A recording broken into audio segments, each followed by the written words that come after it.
Welcome to this video on deep learning, the neural layer. We'll explore how to architect intelligent systems through stacked transformations. We begin with the core foundations, understanding the atomic unit of modern artificial intelligence, the neuron. The basic unit is the artificial neuron, inspired by biology. It's a mathematical function that processes inputs, applies weights to determine importance, and uses a bias as an offset before generating an output.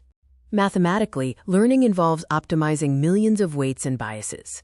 When neurons are grouped into a layer, we use linear algebra to represent the operation efficiently as a matrix multiplication.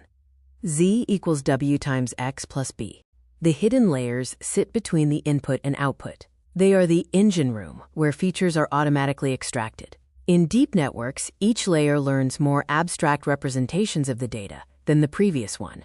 Standard layer architectures include the dense layer, where every input connects to every output, the convolutional layer, which uses sliding filters for spatial patterns, and the recurrent layer, which processes sequential data by remembering previous inputs. Visualizing these types, dense layers have high capacity for patterns. CNNs are specialized for visual data. RNNs excel at sequential memory processing.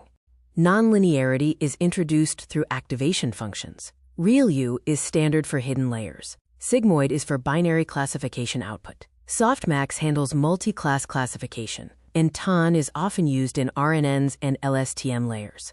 Regarding computational efficiency, dense layers have a high parameter count. CNN layers use shared weights, while transformers are attention-based, and pooling layers involve subsampling. Model convergence shows that deeper layers learn complex hierarchies of data features, leading to increased accuracy over epochs. Looking at future horizons, dynamic convolutions adapt their structure based on input data. Liquid neural networks are self-evolving, continuous-time networks that learn and adapt in real-time environments.